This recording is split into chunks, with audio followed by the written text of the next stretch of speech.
Welcome to this episode of Quiet Intel, and what we're going to talk about today is 3-Eye Atlas. What everybody's talking about. Of course, there are tons of videos talking about all the specifics of it. Basically, all it is a weird object about 7 miles flying through our solar system. The third object, of course, Oumuamua, a few years back that came through. Everybody was saying it looks unnatural, probably some sort of a spaceship. All that. This is the same thing, but even more rare as far as the direction it's coming, the path it's going to take, and there's even a scientist out there saying there's a chance this is a alien spacecraft coming to Earth to try to kill everybody. For whatever reason, this one is a lot more interesting than those other ones, enough so that somebody would even come out and say that. It is pretty crazy, but there are some anomalies with it that really make it stand out, but a few things that also kind of put pause and make you think that there's a chance that there isn't a spacecraft is that it's only traveling 136,000 miles an hour, and just something that I didn't know, that the government apparently from NASA has gotten a spacecraft to orbit at 394 miles an hour going around the sun, Venus, all this stuff. Somehow they were able to get this to slingshot around the sun, and I don't know, but somehow 394,000 miles an hour, a human-made object has been traveling for a while. So it's kind of interesting that if you had an alien spacecraft that's only traveling 136,000 miles an hour, when the U.S. government, if you believe they went to outer space, has a thing going 340,000 miles an hour or whatever they say. I don't believe it. But either way, the number one thing we got to do right now is we have to be prepared for if this is an alien invasion. Now, of course, AI, superintelligence, whatever it is, traveling through space like this, they're probably going to squash it just like a bug. But if you look back and you've thought about all the different things that can happen to stop this attack from happening, to keep the human race alive, you got about 3 options. Number one option you got to do is you got to make sure that by December, when this object is close to the Earth of this year, you need to be sick. Have a little bit of a cold,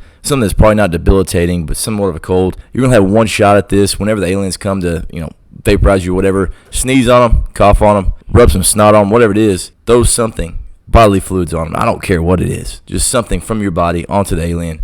And guess what? He's probably going to get sick, spread to his homies, and they're all going to die. But you're only going to get one shot at it, so make sure you make it count, and then you're going to be vaporized, man. Sorry about that. But if you could do that for the human race, it'd be great. Next option you got is apparently they don't like water sometimes. So start stacking a bunch of water bottles all over your house. Have a bunch of things to hit them with, maybe a bat, maybe some 2x4s, whatever it is, and just have buckets of water. Like whenever this thing gets really, really popping off, have a couple buckets of water.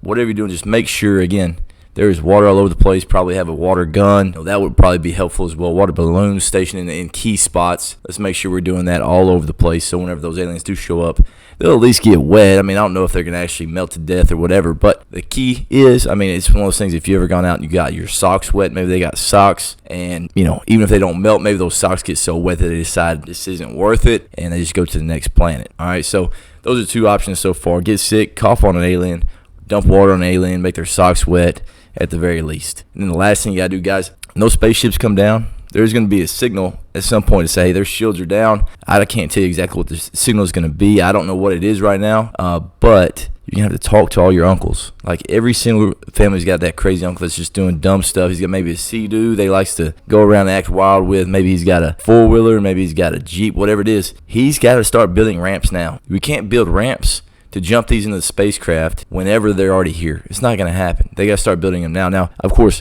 in certain movies, there's, a crazy uncle like in Independence Day that's got fighter jet experience. Most uncles don't have jet experience and probably not going to get a fighter jet. That's just the reality of it. I don't think it's going to happen for most of it. So, find your uncle. Tell them to start building ramps now so we can jump those things straight into alien spacecraft. Of course, wait till the signal. There's going to be a signal to let everybody know that the shields are down. I think we'll find a way to do that. Whether it's, maybe we dump some water on whatever it is that makes those shields. I don't know. We'll figure it out. I believe in the human race. I think we're going to make it work. But let us know in the comments, what are some things that you think that we all should need to be aware of to stop this alien invasion? Which one are you really betting on? Are you putting water everywhere? Are you trying to get sick right now? What are you doing? Let us know. But either way, we got to stick together. We got to find a way to defeat this invasion. It's obviously sometime in December 2025. And make sure you stay vigilant just in case this is another ruse from the government. Project Bluebeam and all. So make sure we're aware. All right. See you guys in the next one.